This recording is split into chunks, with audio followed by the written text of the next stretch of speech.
하나님 말씀 빌립보서 2장 19절에서 30절까지 말씀,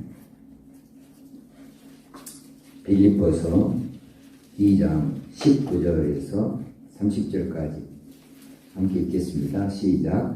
내가 디모데를 속히 너희에게 보내기를 주 안에서 바람은 너희의 사정을 알므로 안위를 받으려 함이니, 이는 뜻을 같이 하여 너희 사정을 진실히 생각할 자가 이밖에 내게 없습니다. 그들이 다 자기 일을 구하고 그리스도 예수의 일을 구하지 아니하되 디모데의 연단을 너희가 아나니 자식이 아버지에게 함같이 나와 함께 복음을 위하여 수고하였느니라.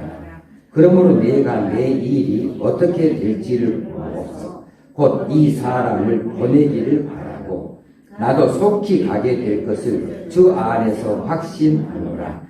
그러나 에바브로 디도를 너희에게 보내는 것이 필요한 줄로 생각하노니 그는 나의 형제요 함께 수고하고 함께 분사된 자요 너희 사자로 내가 쓸 것을 돕는 자라.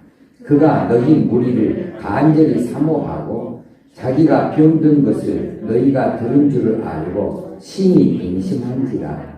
그가 병들어 죽게 되었으나 하나님이 그를 긍휼히 여기셨고 그뿐 아니라 또 나를 긍휼히 여기사 내 근심 위에 근심을 면하게 하셨느니라. 그러므로 내가 더욱 급히 그를 보낸 것은 너희로 그를 다시 보고 기뻐하게 하며 내 근심도 돌려 함이니라. 이러므로 너희가 주 안에서 모든 기쁨으로 그를 영접하고 또 이와 같은 자들을 존귀히 여기라. 그가 그리스도의 일을 위하여 죽기에 이르러도 자기 목숨을 돌보지 아니하는 것은 나를 섬기는 너희의 일에 부족함을 채우려 함이니라. 아멘. 오늘은 우리에게 이제 동역자로서 어떻게 섬겨야 될 것인가에 대해서 바울 사도를 통하여 말씀해 주시고 있는 내용입니다. 이게 바울이 사역하던 그 시대는 기독교가 굉장히 박해를 받는 그런 때였기 때문에 어디 가서든지 환영받기보다는 어디서든지 천대를 받았고, 이렇게 활발하게 예배당이나 교회나 이렇게 모임의 장소를 이렇게 만들어 내기보다는 이제 어쩌면 쫓겨다니듯이 숨어서 이렇게 예배를 드리고 또 전도도 하고 하던 그런 때가 될 수밖에 없었습니다. 바울은 이제 담대한 마음을 가지고 목숨 내놓고 전도하는 사람이니까 그렇지만은 이제 바울을 돕는 사람들은 또 경우가 조금 다르지요. 그래서 그들이 바울을 어떻게 돕는가? 이 바울을 돕는 사람들을 우리가 총칭해서 바울 사단이다 이렇게 말해요. 그래 바울이 우리가 30에서 한 50명 정도 이렇게 바울을 돕는 이들이 늘 있었는데, 이들의 헌신과 이들의 수고가 없었다고 한다면 바울도 이 복음 전파하는데, 그리고 선교 활동을 하는데, 그리고 여기저기 이동하는 데에 여기 무엇이든지 쓸 것을 얻는 데에 매우 어려웠을 것으로 이렇게 생각이 되어져요. 그런데 바울의 사역을 돕기 위하여서 많은 이들이 직접적으로 간접적으로 수고를 많이 했습니다. 특별히 바울이 이제 감옥에 갇히든지 아니면 연금을 당하든지 그런 그 로마에서의 그럴 때에 이제 빌립보 성도들이 헌금을 모아가지고 에바브로 디도를 통하여서 이 감옥 그 연금 상태에 있는 이 바울에게 전달해 주어서 바울이 얼마나 크게 힘을 얻었는지 몰라요. 그 물질이 와서 바울이 신나고 좋은 것이 아니라 이 빌립보 성도들의 그 귀한 마음, 그 아름다운 마음, 그리고 그들이 이 복음으로 잘 성장하여서 이처럼 선교 사역을 위하여서 그들이 가지고 있는 가운데에 그렇게 일부러 내놓을 수 있는 그런 그리스도인이 되어졌다. 그 복음 사업에 동참하는 자에게 되었다 하는데 바울이 아주 감격스럽게 그 헌금을 받습니다.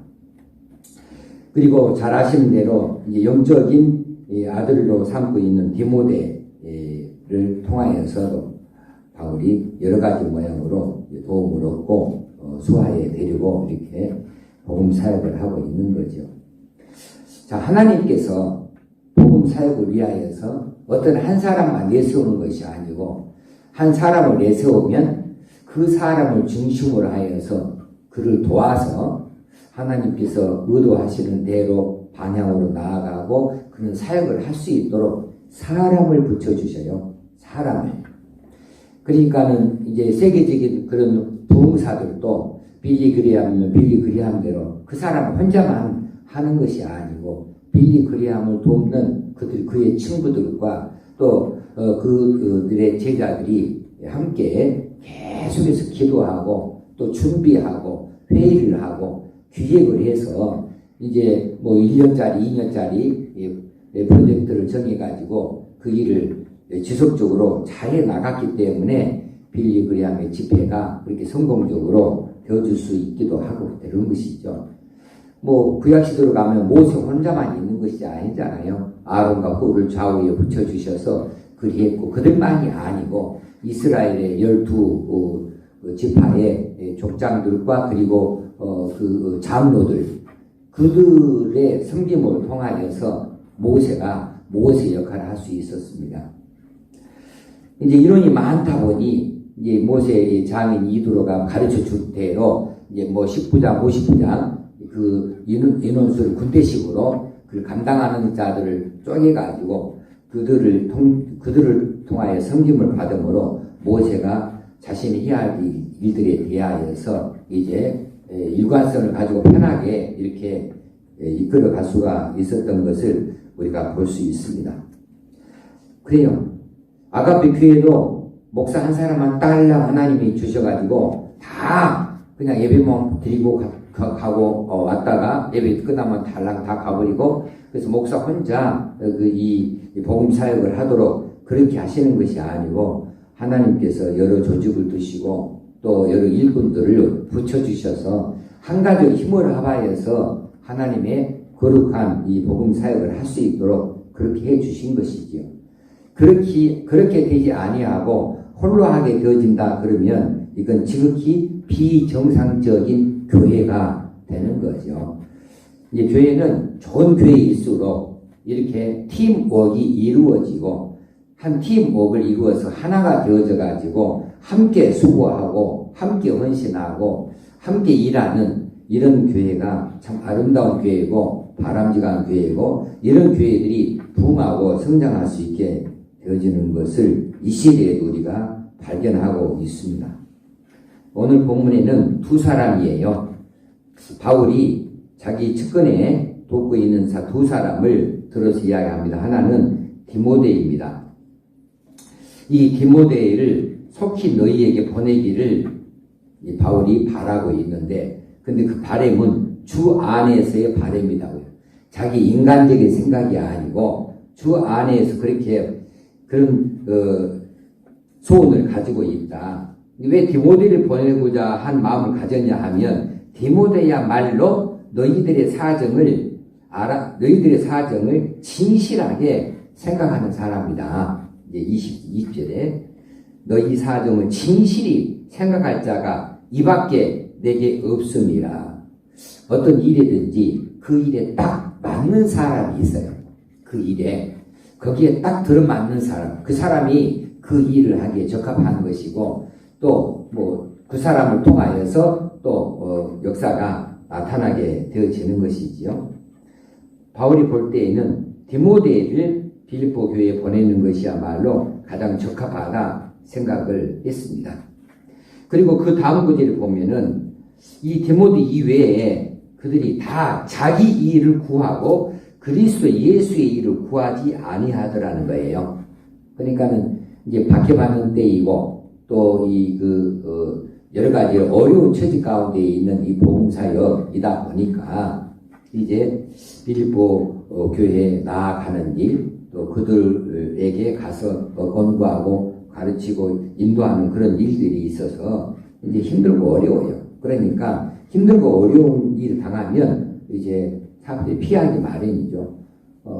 그래서 자기 이익을 생각한다. 자기 이익을 구하고 이제 이렇게 맡겨진 그리스도 예수의 일에 대해서는 별로 관심을 갖지 아니한다. 그렇게 말하고 있습니다. 그래서 오늘 본문을 통해서 우리에게 보여주고 있는 몇 가지 동역에 대해서 말씀을 나누고자 합니다. 자, 동역이라고 하는 말은 같이 일한다는 거예요. 같을 동, 같이 일한다. 그 동역은 시작은 어디서부터 시작되는가 하면 같이 일하려면 같이 있어야 됩니다. 같이 있어야 되는데 장소적인 측면에서 같이 있는 것도 중요해요. 그것도 중요한 겁니다. 그런데 마음을 같이 하는 것, 이것이야말로 동역의 출발점이죠. 마음을 같이 해야 돼요. 어떤 상황에서든지 흔들림이 없이 같은 마음이 돼야 돼요. 서로 다른 마음이 되어버리면 동역을 할 수가 없어요. 그래서 상황에 흔들리지 아니하고 같은 마음을 가지고 함께 힘을 보탤 수 있는 사람, 그런 사람이 바로 동역자이고 그렇게 하는 것이 바로 동역이다 이렇게 말할 수 있습니다. 그런데 상황이 좀 안 좋다고 해서 다 떠나버려요. 힘들다고 해서 나는 못하겠다고 그래요. 그런데 힘든 줄 누가 모르고 어려운 줄 누가 모르겠어요. 그럼에도 불구하고 이것은 하나님의 일이고 하나님께서 나에게 일 맡기시면 하나님이 일하시니 나는 그저 청직이다. 그러니 이 일은 나를 통하여서 하나님이 하시는 일이니 내가 그 일을 거절할 수가 없고 이 일에 열심을 내야 되겠다라고 생각한다면 그 사람은 동역할 수 있는 사람이에요. 근데 많은 사람들이 자기 생각부터 해요. 인간적인 생각부터 하다 보니까 이렇게 되면 저렇게 되겠는데 저렇게 하면 또 어떤 꼴이 나겠는데 이렇게 인간적인 생각을 품고 나가다 보면 어려운 일은 누구든지 하려고 그러죠. 힘든 일은 누구든지 피하고 싶지요. 그러니 함께 할 사람이 없는 거예요. 그래서 다들 떠나가요. 떠나가는 사람들. 근데 끝까지 남아주는 사람, 끝까지 함께 해주는 사람, 이 사람이 동역자 되어줄 수가 있는 겁니다. 아무리 재능이 있고, 아무리 물질이 있고, 아무리 건강하다고 해도, 아무리 또 사회적인 지위가 있다고 해도, 그래도 그런 요소들이 주님의 일을 할 때 도움이 되는 것은 사실이지만, 그런데 그들이 함께 하지 아니하면 할 수가 없는 거죠. 그들이 함께 하겠다고 할 때에 그런 재능도 쓰임 받는 것이고, 그런 물질도 쓰임 받는 것이고, 그런 건강도 쓰임 받는 것 아니겠어요? 그런데 그거 다 가지고 있다 하더라도 함께 있지 아니하다 그러면 동역을 할 수가 없는 겁니다. 그래서 동역이라는 것은 고난 중에도 떠나지 아니하는 것, 이게 참 중요한 일이에요. 고난 중에도 떠나지 아니하는. 어떤 교회에서 이제 실제로 있는 일이에요. 어떤 교회에서 이제 예배당을 건축을 했어요. 들어갔습니다.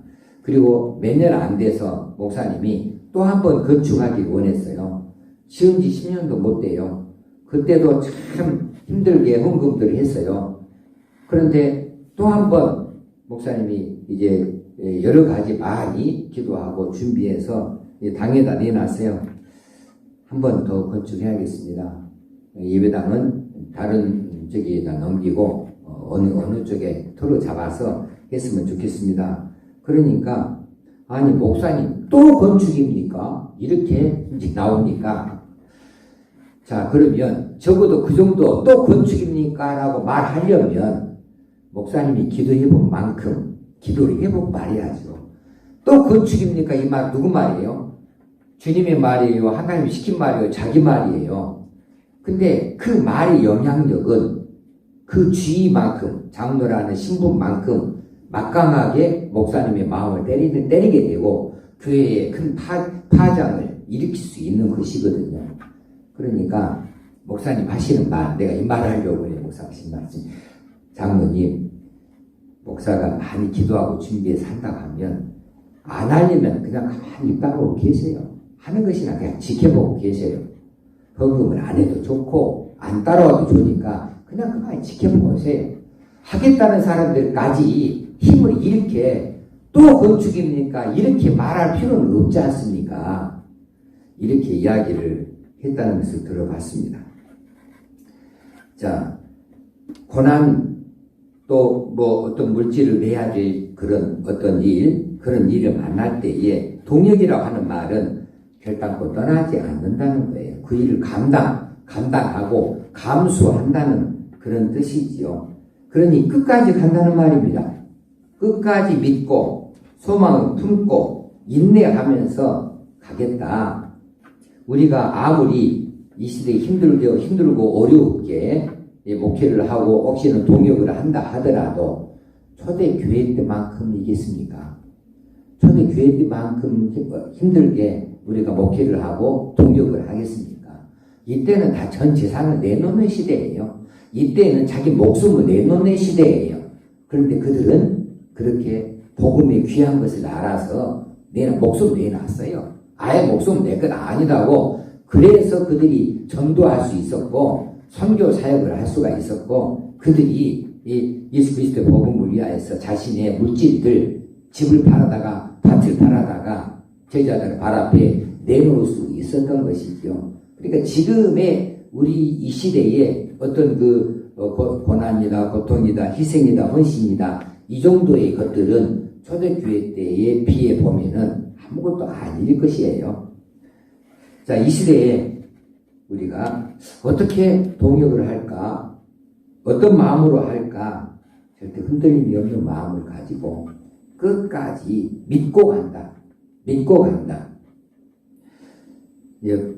전에 우리 교회에 오셔서 재직들 세미나를 하셨던 그 목사님이 해주신 말이 많은 분들이 이제 듣고 잊으셨는지 모르겠는데 저는 그 이야기를 또 이 노예 안에서 다른 때에 또 그분이 똑같은 말을 또 하셔서 두 번째 들으니까 안 잊혀지더라고요.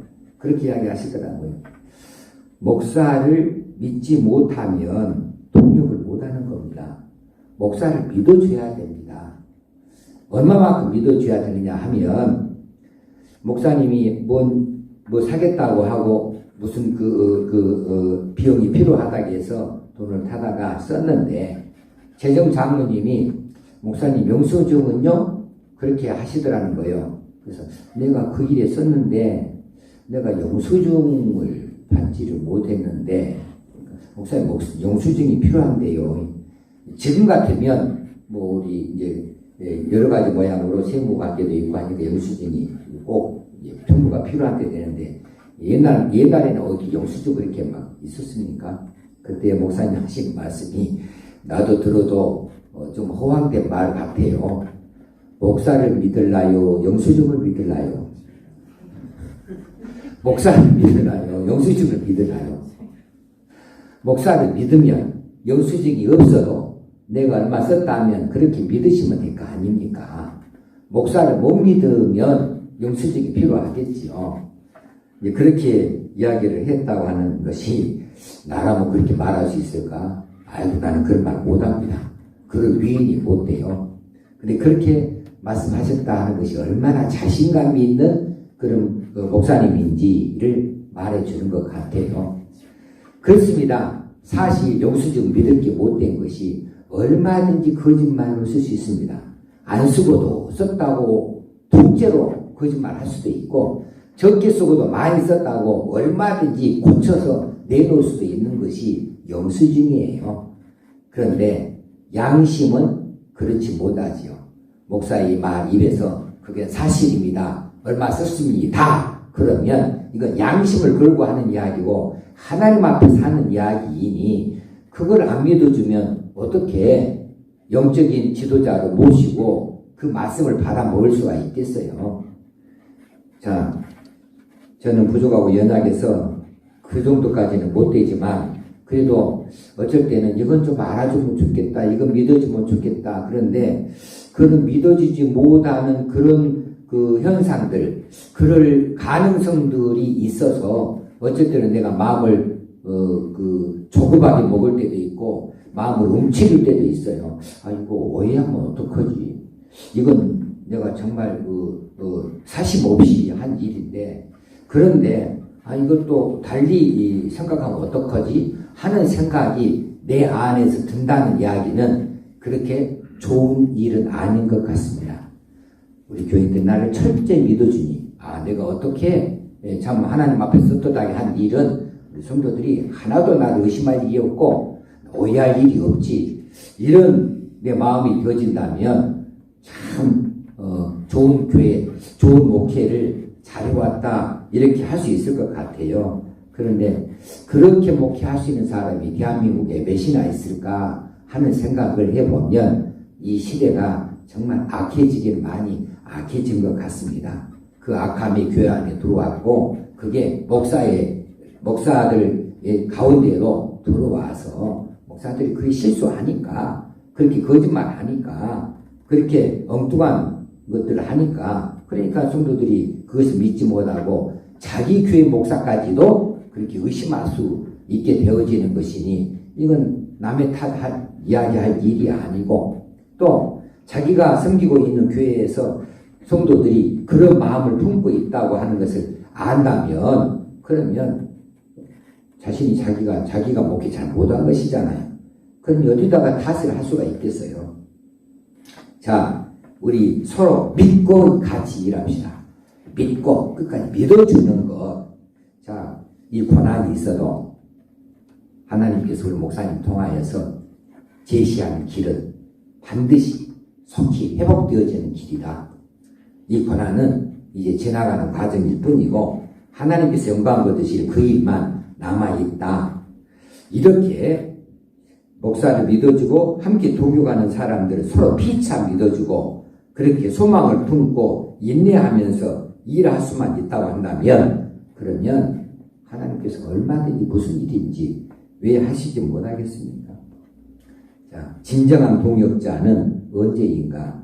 진정한 동역자는 예스맨이 진정한 동역자가 아니고, 많이 갖다주는 사람이 동역자가 아니고, 힘들고 어려울 때, 좋을 때는 다 좋아요. 좋을 때는 사실은 그렇게 힘도 많이 안 필요해요. 근데 힘들고 어려울 그때, 어두울 때에, 캄캄할 때, 없을 때, 이 힘들고 어려운 이 고난의 때에 그 고난의 자리에서 진정한 동역자의 진가가 나타나는 것이죠. 이번에 코로나19로 인해서 한국교회가 정말 다 한결같이 목회자들 하는 이야기가 있고 성도들이 또 하는 이야기가 있습니다. 이런 고난의 때를 만나보니 알곡과 가라지가 분명하더라. 알곡 성도와 가라지 성도가 확실하게 갈라져 버리더라. 금방 알겠더라 하는 이야기들을 해. 고난의 때에 진가가 나타나는 겁니다. 자, 곁을 지켜주는 것이 동역이고, 또 어떤 상황일지라도 특별히 고난을 당했을 때에 떠나지 아니하고 믿어주고 끝까지 함께 해줄 수 있는, 그 고난의 자리에 기꺼이 함께 해줄 수 있는 그런 동역자, 이 시대에 필요합니다. 아가페 교회에 그런 동역자들 다 되어줄 수 있기를 바랍니다.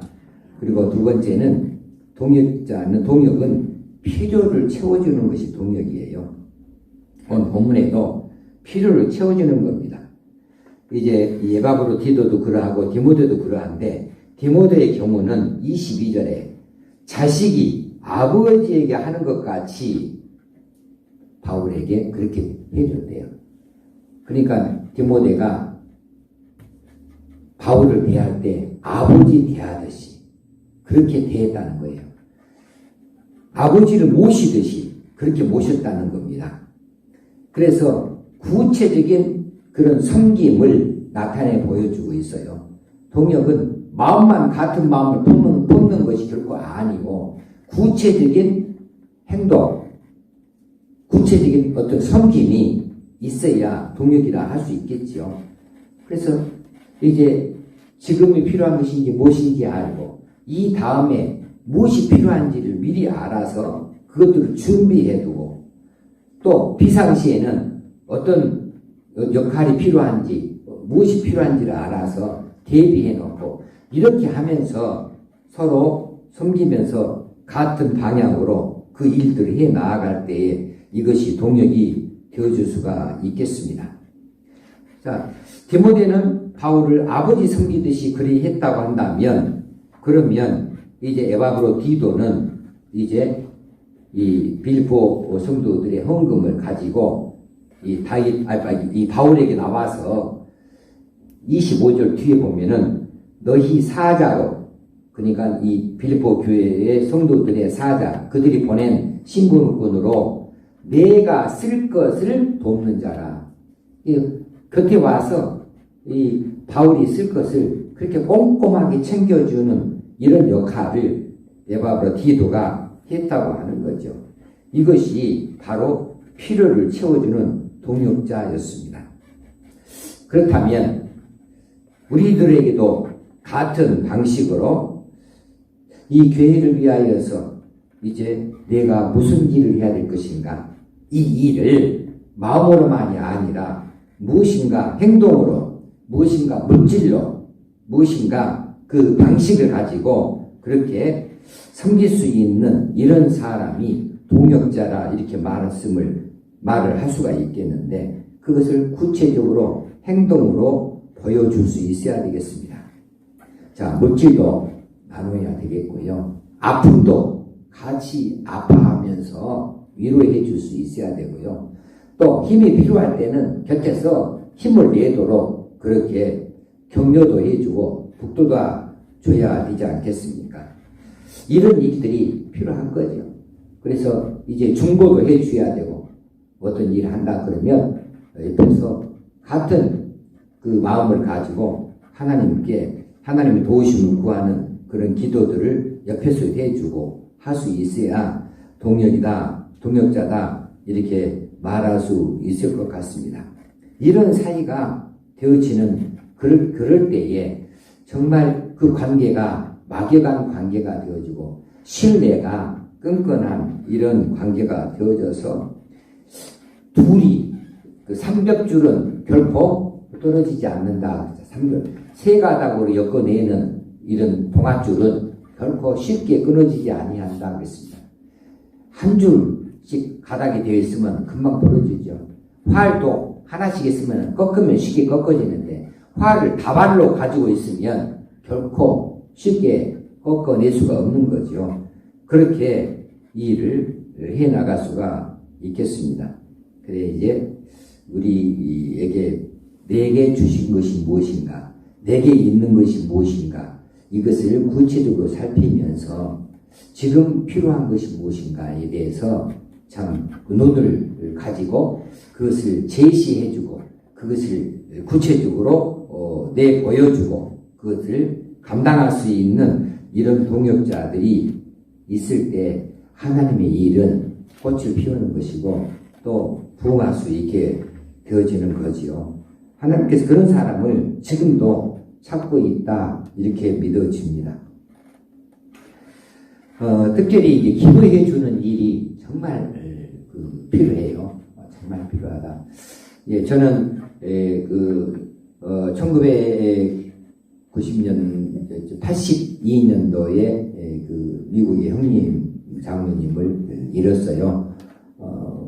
그래서 이제 그 형수님이 그 이후로부터 저를 위해서 기도해 주신다는데 제가 미국에 다녀온 지가 너무 오래돼서 최근에 언제 다녀왔는지 모를 정도로 까마득한 옛날에 되고 많았습니다. 예전에는 이제 이 교회에 오기 전에는 뭐 해년마다 미국 가서 공부도 하고 또 사역도 하고 막 그랬었는데 그래 이제 형수님 뵌 적이 너무 오래됐어요. 그리고 이제 홀로 되셨기 때문에 그렇게 형님이 계실 때처럼 그렇게 늘 가까이 잘 안 되더라고요. 그래서 요즘 같으면 뭐 SNS로도 이렇게 가톨려도 하고 문자도 보내면 좋은데 그 알면서도 잘 안 돼요. 그래서 명절 때나 크리스마스나 또 구정 때나 뭐 이렇게 새해가 되어지면 그때 인사차 이렇게 좀 드리고 그러는데 항상 제게 뛰어오시는 것이 삼천 위에서 내가 기도하는 거 알죠? 새벽마다 기도합니다. 내가 삼천 위에서 새벽마다 기도합니다. 아, 그게 얼마나 힘이 되는지 몰라요. 아, 나는 내가 그렇게 나를 위해서 그렇게 해주실 줄을 생각도 안 해봤어요. 그런데 처음에는 내가 또 인사 말씀 하셨는가 보다 하는데 늘 이렇게 문자 해오시면 꼭 그 말씀을 붙여요. 새벽마다 기도합니다. 새벽마다. 그럴 때 내가 기도할 때 힘이 나요. 무슨 나를 위해서 기도하시는구나. 또 형님은 주님 보좌 옆에서 나를 위해서 또 그렇게 간구하시겠구나. 이런 생각이 자꾸 들거든요. 그래서 내 곁에 우리 장로님들 나를 위해서 기도하고 있고, 우리 재직들이 내 개인 아무개가 아니라 이 담임 목사 아무개의 사역을 위하여서 기도하고 있구나. 이런 것만큼 자신감 넘치는 일이 어디 있겠어요? 성도들이 나를 위해서 기도하고 있다. 이런 생각을 가질 수 있도록 그렇게 많이 기도해 주시면 좋겠고요. 그리고 이제 격려도 필요하다. 사람은요, 이제 그 환경 때문에 어려움을 겪어서 이렇게 저렇게 이제 감정의 증폭도 있기 마련이지만 어쩔 때는 지쳐서 또 조금 처져 있을 때도 있어요. 그럴 때는 옆에서 격려 한마디가 엄청 크지요. 엄청 커요. 그럴 때에 새로운 힘이 나게 되어지는 것이죠. 그래 이제 제가 새벽기도에 지금 그 영상으로 계속 지금 내보내고 있는데 그거 참 하다 보니 참 성가신 일입니다. 새벽에 이렇게 바로 해버리면 뭐 새롭게 할 것도 없는데 이거 미리서 전날 오후 5시에 내가 녹화 떠서 6시에 내가 넘겨줘야 되거든요. 근데 그 1시간 정도 걸려요. 준비도 그렇고 촬영도 어쨌든 3번도 다시 찍을 때가 있어요. 다 찍었는데 다시 지우고 기도하다가 기도가 어디 삐끗 한다거나 무슨 말을 하다가 단어가 하나 잘못 들으면 그런 경우를 겪으면서 어떻게 힘이 나냐 하면 새벽 기도회를 새벽에 말씀을 듣고 내가 힘이 납니다. 너무 좋은 귀한 말씀 은혜를 많이 받습니다는 이야기들을 뭐 많이도 아니고 한두 사람 한 사람이 어쩌다가 보름 만에 한 번 할 때도 있고 어떤 분은 일주일에 한 번이나 활동이 그래도 그게 내 마음에 양식이 되어지고 생수가 되어져서 내가 더 열심히 해야지 하는 그런 것을 내거든요. 그만할까? 새벽에 찍어버릴까? 그런 마음을 먹었다가도 그래도 듣는 분들이 있는데 이것을 찾는 분들이 있는데 새벽에 그 시간에 자기 직장이든지 아니면은 뭐 차 속에 있었든지 아니면은 또 외국에 있었든지 미국에는 내 조카가 내 영상을 본다고 하더라고요. 작은 아빠 얼굴 보려니까 영상 입에 봐요. 그러면 창피하기는 아니어야 되잖아요. 그래 이제 그런 것을 머릿속에 담으면서 내가 새로운 의욕도 생기고 용기도 생기고 힘도 얻고 그래진 것이 사람이더라고. 주의 일이니까 그냥 내가 해야 될 일이지만 그래도 사람이다 보니까 그런 격려를 받는 것이 얼마나 좋은 일이에요. 그래서 그런 것들에 어쨌든 목회자가 목말라 할 때가 있습니다. 그럴 때에 딱 타이밍에 맞게 그렇게 생수 같은 격려의 한마디, 위로의 한마디 이렇게 해주시는 것이 얼마나 고마운지 몰라요. 그럴 때 힘이 난다고요. 그렇게 해줄 수 있는 역할 누군가 있습니다. 하나님께 쓰시는 누군가가 그런 역할을 해야 되는 거죠. 자, 이제 마지막으로 동역하는 태도를 우리가 볼 수 있어야겠는데, 자, 이 빌립보 교회가 바울을 기억했어요. 빌립보 교회가 이 바울에 대해서 그 바울의 행적에 대해서 관심을 가졌어요. 자, 바울이 감옥에 가든지 로마로 가든지 빌립보 교회가 뭔 상관이요? 그냥 우리 교회 일하면 되는 거지. 그랬다고 한다면 바울에게 헌금을 보낼 필요가 없고 헌금을 모을 일도 없는 거죠. 그런데 빌립보 교회 성도들은 바울이 지금 어떤 위치에 있고 어느 방향으로 가고 있고 지금 어떤 형편인지에 대해서 그들은 알고 있었어요. 알고 있었기에 바울에게 지금 물질이 필요할 때이다. 그래서 바울에게 자기들도 힘들고 어려운 지경이지만 그럼에도 불구하고 바울에게 헌금을 이렇게 거두어서 보내주고 있다 그 말이에요. 이것이 빌립보 교회의 동역하는 태도죠. 곁에서 그렇게 했어요. 그래서 사람을 디도를 뽑아가지고 디도를 통해서 그렇게 전달하게 되어진 것입니다. 그럼 디도는 또 어떻게 했느냐 하면 디도는 이 바울에게 가서 헌금도 전했고 바울 곁에서 바울의 필요를 따라서 쓸 것들을 그때그때 제시하고 제공해주고 비서처럼 그렇게 열심히 바울 따라다니면서 그렇게 충성스럽게 일했는데 얼마나 일을 열심히 하고 많이 했든지 이제 그 병들어서 죽을 뻔했어요. 죽기에 이르러도 그래도 중단하지 아니하고 자신의 목숨을 돌보지 아니했다. 본문에 나와 있는 대로죠. 30절에 그가 그리스도의 일을 위하여 죽기에 이르러도 자기 목숨을 돌보지 아니한 것은 디도가 그랬어요. 정말 그렇게 병으로 힘들고 어려운 자리에 있었음에도 불구하고 자신의 목숨을 돌보지도 아니한 채로 그리스도의 일을 했다. 자기에게 맡겨진 일을 했고 자기가 해야 될 일을 찾아서 그렇게 했다는 거죠. 이게 동역의 태도이지요. 그런 디도도 참 귀한 사역자입니다. 그런 동역자입니다. 그래서 이 바울이 디모데도 칭찬하고 디도를 칭찬해요. 이것도 동역의 태도예요. 칭찬하는 것. 자, 빌립보 교회는 빌립보 교회대로 바울이 얼마나 칭찬했어요. 1장 1절에서 칭찬 많이 하잖아요. 칭찬 많이 합니다. 내가 너희들이 이렇게 한다는 것 그보다 더 기쁜 일이 없다. 내가 너희를 기도하는 그 가운데 이렇게 하고 내가 하나님 앞에서 이렇게 너희들이 잘하는 것에 대해서 들으면서 더 이상 기쁨이 없다. 그렇게 아주 굉장히 격려를 하고 칭찬을 하고 있는 것을 보았습니다. 지금 디모데를 향하여서도 칭찬하고 디도를 향하여서 칭찬을 아끼지 아니하고 있거든요. 그러면서 이제 예바브로 디도가 병에서 낫다. 이제 하나님께서 디도를 긍휼히 여기셨고 또 나를 긍휼히 여기셔서 하나님께서 내 근심 위에 근심을 면하게 하시려고 디도를 낫게 해주셨다는 거예요. 그래서 바울이 디도가 낫게 된 것을 너무 감사하게 생각하는 겁니다.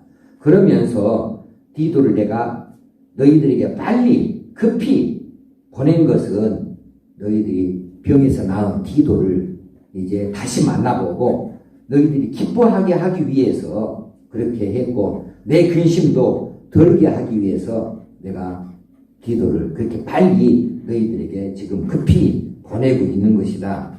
그러니 너희들은 빌립보 성도들은 기쁨으로 그를 영접해라. 기쁨으로 영접하고 존귀하게 여겨라 그랬습니다. 오늘 29절에 그렇죠. 주 안에서 모든 기쁨으로 그를 영접하고 또 이와 같은 자들을 존귀히 여기라. 우리가 세상의 지위 높은 사람만 존귀히 여길 것이 아니고요. 잘난 사람만 존귀히 여길 것이 아니라 음지에서 이렇게 자신을 돌보지 아니하고 자신에게 맡겨진 이 일들을 충성스럽게 하는 사람, 이런 사람들을 정말 존귀히 여겨야 되죠. 왜냐하면 하나님의 재정표에는 이런 사람들이 수예요. 이런 사람들이 A+예요.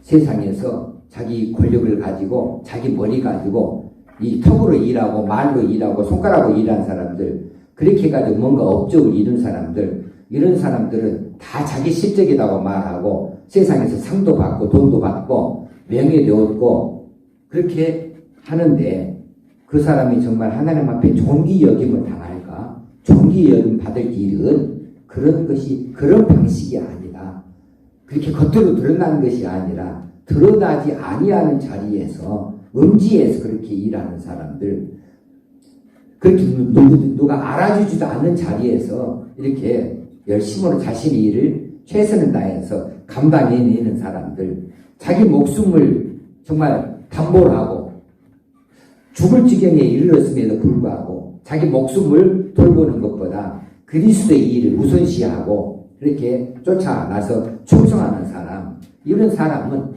그 사람이 비록 못생겨서도, 그 사람이 삐쩍 말랐어도, 그 사람이 정말 학식이 없어도 그래도 하나님께서 보시기에는 이 사람이 A+죠. 이 사람이 100점짜리 아니겠습니까? 그럼 이 사람이 존귀 여김을 받을 자이죠.